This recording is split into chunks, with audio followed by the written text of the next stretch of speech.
Francisco e seus companheiros saíram em demanda do acampamento. Em sua mente surgia, de vez em quando, a imagem de Clara, com aqueles olhos de cor de verniz, cuja luz o fazia cismar em seus sentimentos. No silêncio que ninguém ousara quebrar, monologava com prazer. Senhor, por que esta criatura me fita por dentro da alma e me acompanha sem que as distâncias a interrompam? Que Deus a abençoe onde estiver e que a coloque no lugar onde Nossa Mãe Santíssima possa vigiá-la com as suas bênçãos e o seu amor. Conheço Clara e sua distinta família, mas estou desconhecendo o destino do seu coração. Permite, Senhor, que seja a tua paz, que seja na tua paz e na paz de Cristo. Aquela foi uma noite de grande alegria para todos os frades, não somente pela presença do Espírito Santo nos lábios de Francisco, mas também pelo amor por ele demonstrado a todas as criaturas.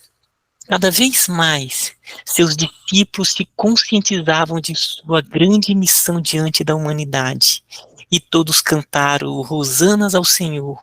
Naquela noite, Francisco não pôde dormir. Alguns frades dormiam em camilhas e outros no próprio chão. Francisco, alta madrugada, punha-se em cuidados como testemunho de seu amor para com os companheiros de jornada. Fazia-se pai e mãe da comunidade inteira, cobrindo um aqui, outro acolá, entoando hinos de louvor a Deus em sons pouco audíveis para não acordá-los. E agradecia a Jesus pela paz que desfrutava ao ver todos os seus filhos espirituais reunidos em um só ideal, o de servir à causa de nosso Senhor Jesus Cristo.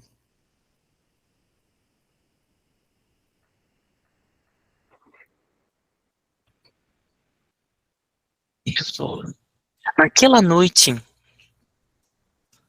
o céu se apresentava mais lindo e profundamente encantador. Francisco, místico e poeta por natureza, agradeceu a Deus pela bonda misericórdia de colocar tantas lâmpadas a iluminar o infinito, de perfumar o ambiente terra por intermédio das flores, de fazer circular o ar por toda a terra como garantia da vida. A sós, em êxtase, agradecia ao Criador por tudo que existia no mundo. Terminada a louvação, seus lúcidos olhos deixavam escapar turbilhões de lágrimas, como respostas da alegria do coração que ama verdadeiramente, sem limites, sem exigências. Inclinou-se para o chão, iluminado pelo pálido clarão da lua, e beijou efusivamente as pedras que serviam de almofada aos seus joelhos. Não se sabe quanto tempo permaneceu nesta postura de gratidão. Ao sair dali, alta madrugada, dir-se-ia que o vento e as árvores manifestavam seu quinhão de louvor por aquele homenzinho desfigurado aos olhos dos poderosos da terra. Francisco, pelo prazer desfrutado com a prece aos céus, renunciando ao catre e à pousada onde ressonavam os discípulos, encostou-se do lado de fora da comunidade, falando consigo mesmo. A natureza é a melhor casa. Não é nela onde moram as árvores, minhas irmãs? Não é nela que vivem as aves, as flores e todos os animais? Não é nela que tudo que vive acha acolhida? Porque eu, mísero pecador, não posso lhe fazer companhia? Recostando-se ao pé de um arvoredo amigo, buscou uma pedra ao lado, como travesseiro, e argumentou no silêncio da noite. Eu ainda estou achando uma pedra para reclinar a cabeça, o que meu mestre não tinha. Mesmo que não queiramos, somos impulsionados ao conforto. Acontece que corvos do plano astral inferior aproximaram-se de Francisco para o tentar. Era uma pequena falange de espíritos sensuais que, circulando o corpo do poverelo, pôs a mão à sua obra diabólica de tentação ao gênio da renúncia e da bondade. 3 guardiões da natureza, de proporções impressionantes, acorreram em defesa de Francisco, mas como que por encanto, apareceu-lhe um anjo que lhes falou com doçura e amabilidade, sem que os irmãos das sombras percebessem. Deixem que Francisco seja atacado. É necessário que por ele os céus se manifestem com a renúncia da mulher ao sexo, da roupa ao palácio, da ignorância ao saber, da família à humanidade, do homem comum aos reis, dos padres ao papa, do teto da natureza às grandes basílicas. Não interrompamos, mas fiquemos atentos para que nada passe dos limites, de forma que o abuso das trevas não se manifeste em esquecimento dos céus, em favor dos que trabalham para a luz do mundo. Os 3 curvaram as cabeças diante do mensageiro do alto, afastando-se. Falange do mal investiu de maneira que lhe aprovesse, fazendo desfilar mulheres nuas na retina espiritual de Francisco, sendo canalizadas todas as formas com devido magnetismo para alguns centros de força do homem de luz. Algumas irmãs do mundo invisível deitaram-se rente ao corpo do poeta das estrelas, fazendo rebuliços aos sons de ritmos inconfundíveis e inconfessáveis. Passes eram dados de forma estranha no percurso da base craniana até a região sacro-espinhal, controlando respiração e gestos. Depois, de mãos dadas em torno da árvore que servia de leito para os viandantes da paz, as trevas cantaram seu hino de vitória em movimentos sensuais, por terem cercado Francisco de Assis, deixando somente uma saída à perdição do mundo. Francisco acordou em desespero, olhou em torno de si e, dotado de profunda sensibilidade, viu todos os visitantes do mal vestidos como demônios da sensualidade. Quis levantar-se, mas não conseguiu. Pensou em orar, porém a voz não saía. Só podia pensar, e esse dom ele usou com segurança, pedindo a Deus e a Jesus recurso para se livrar do Satanás e sua corte, que o instigavam para o mal. Na rogativa mental, chorava, qual criança com fome.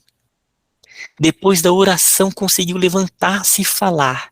No entanto, observava que algo estava diferente, sentindo estímulos sem precedentes para o sexo. Avançou um pouco para a frente, pensando em Jesus.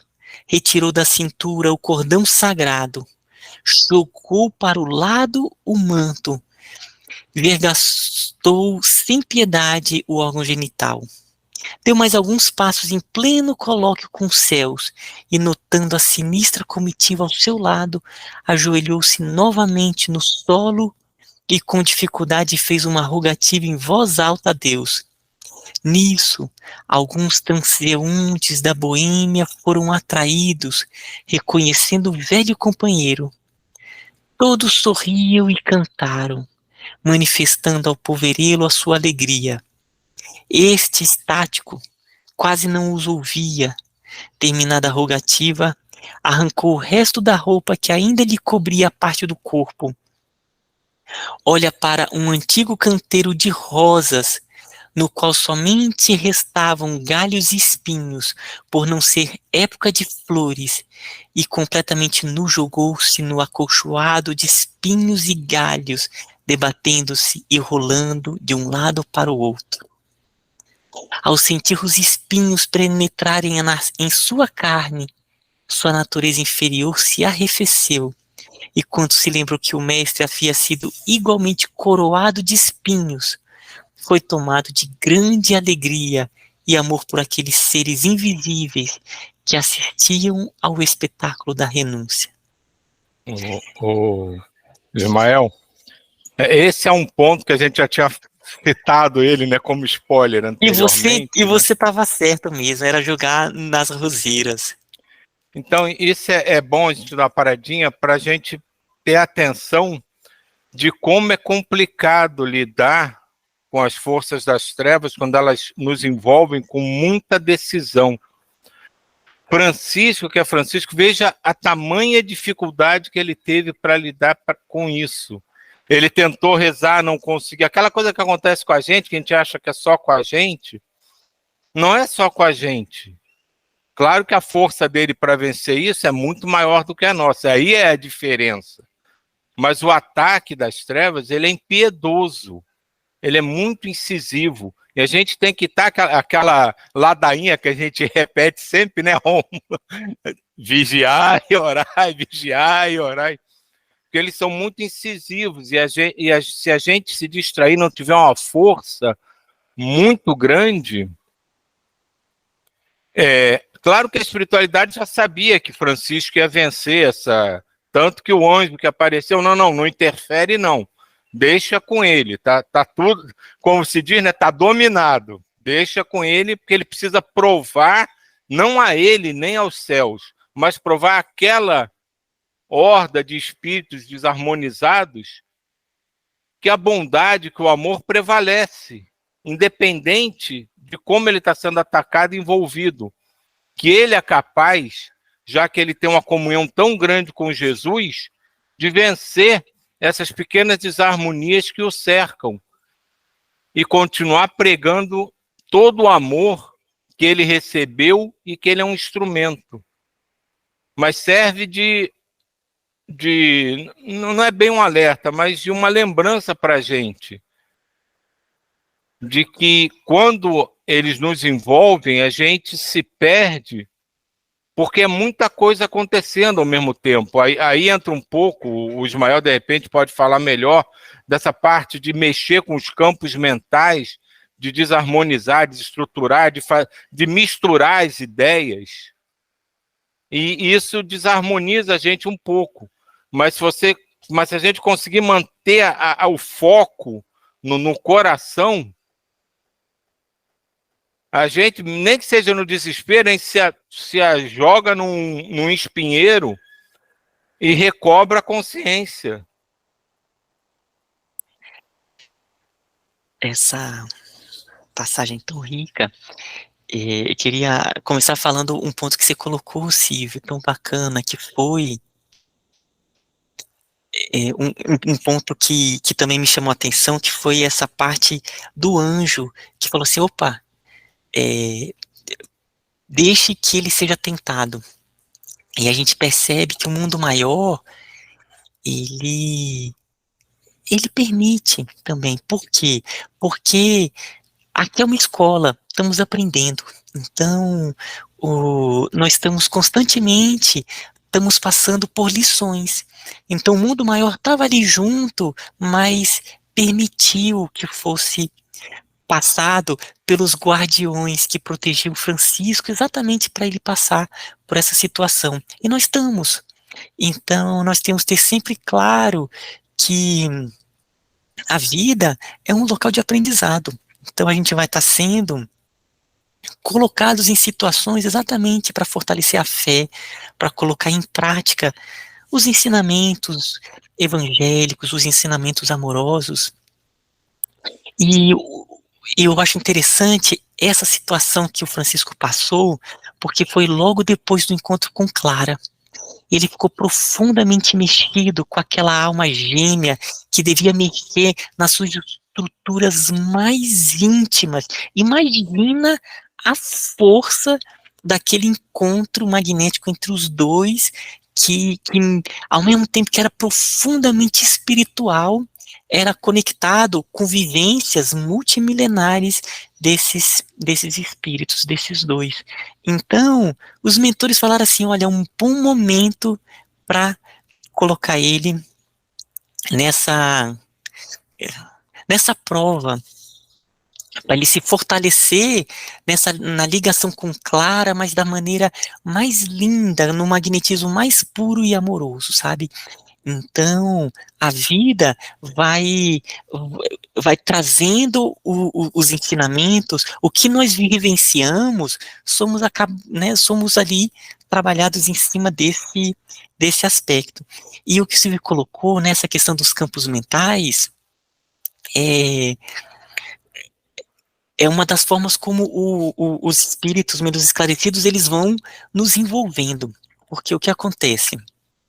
Nós temos, no nosso campo mental, uma série de registros ainda do passado, que ainda estão ali nos arcabouços, ainda estão guardados para serem trabalhados em algum momento. Eles vão sendo abertos aos poucos, essas energias, que depois vão ser envolvidas de forma a nós transmutá-la em uma estrutura energética mais harmônica.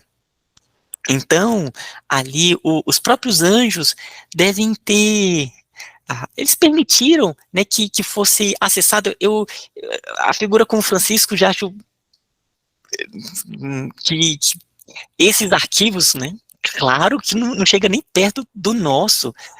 Talvez o próprio Mundo Maior fez aí um trabalho diferente, porque com a gente tem processos que entram em ressonância de forma mais fácil, né, exatamente por estarmos aí nesses primeiros passos evolutivos, quer dizer, né, nesses passos evolutivos ainda muito atrás aí da figura como Francisco. Então eles vão entrando nesses campos mentais que trazem aquelas vivências do passado, ligados a processo de poder, de sexo, de agressividade, enfim, desses nossos...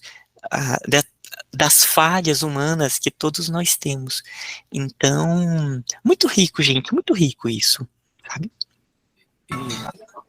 E esse ponto, né, que agora você tocou também, me lembrou que o Rômulo, há uns dias atrás, perguntou para o grupo, né, se uma pessoa que está se esforçando, fazendo as coisas direitinho, pode ser atacado. Está aí a sua resposta. Eles buscam toda oportunidade. Os espíritos mais desarmonizados, eles buscam toda oportunidade.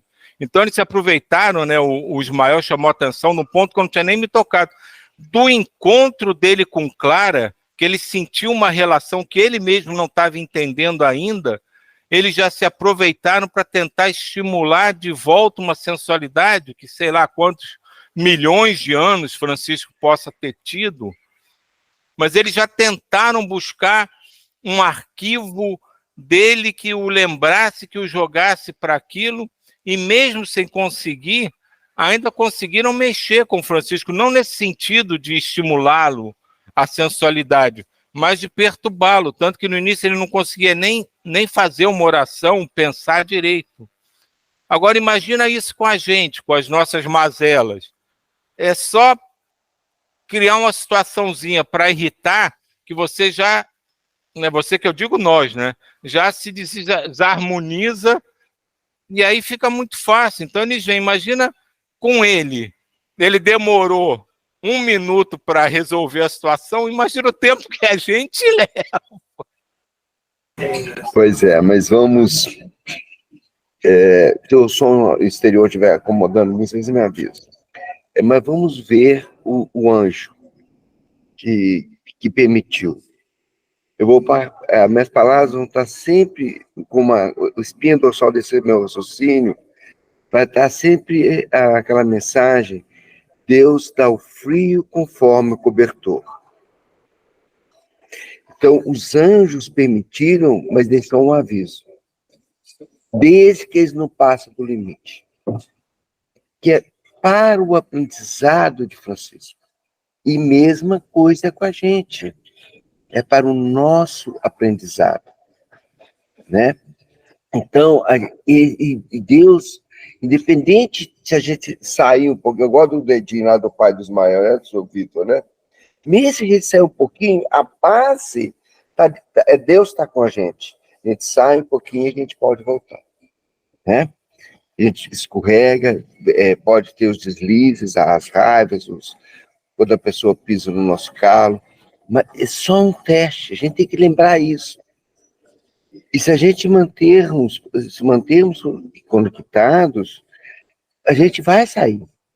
Então, o que o Francisco fez?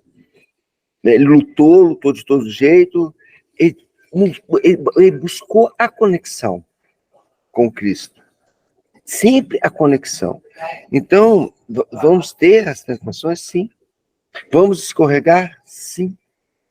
Mas a gente tem que saber, mesmo se a gente cair, que a mão do anjo está ali. Os nossos anjos espirituais, os nossos guardiões, eles estão sempre com a gente.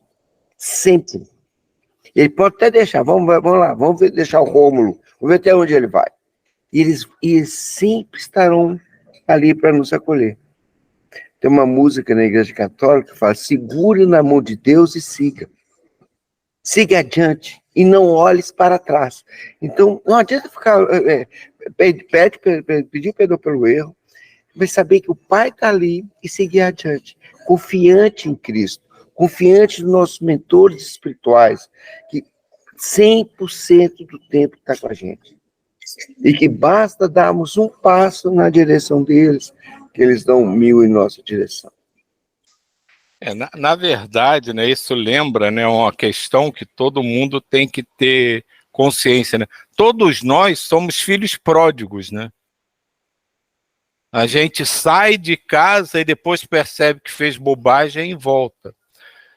E realmente é isso, eles são sempre ali. E às vezes eles deixam que a gente caia, se rale todo, se esfole. O problema é a dor durante o aprendizado. Que a gente sabe que depois vai curar aquela ferida. O problema é a dor durante o aprendizado, que a gente tem que tentar compreender bem para minimizar, né, esses acidentes, digamos assim, do percurso. Mas acho que a verdade é essa mesmo, é que a gente tem que ter consciência que todos nós somos, na verdade, o personagem exemplificado na parábola do filho pródigo. A gente, de vez em quando, sai, mas quando percebe onde está realmente a nossa essência, a gente volta. Vamos fechar essa partezinha, né? Vamos. Naquele instante, uma luz desceu dos céus e, batendo no peito de Francisco, iluminou-lhe todo o corpo. Diante daquela explosão feérica e policrômica, tantos os inimigos do Evangelho que tentavam inspirar Francisco para as trevas, quanto os seresteiros saíram em debandada, sem olharem para trás. Francisco levantou-se com alegria, agradeceu ao Senhor, abençoou os espinhos da roseira colorido do vivo sangue de seu corpo e partiu, já quase ao alvorecer do dia, para junto de seus irmãos, sem reclamações, nem tristeza. Ao chegar, acordou a todos como um general que volta da batalha com a palma da vitória, dizendo: a paz seja convosco, meus irmãos.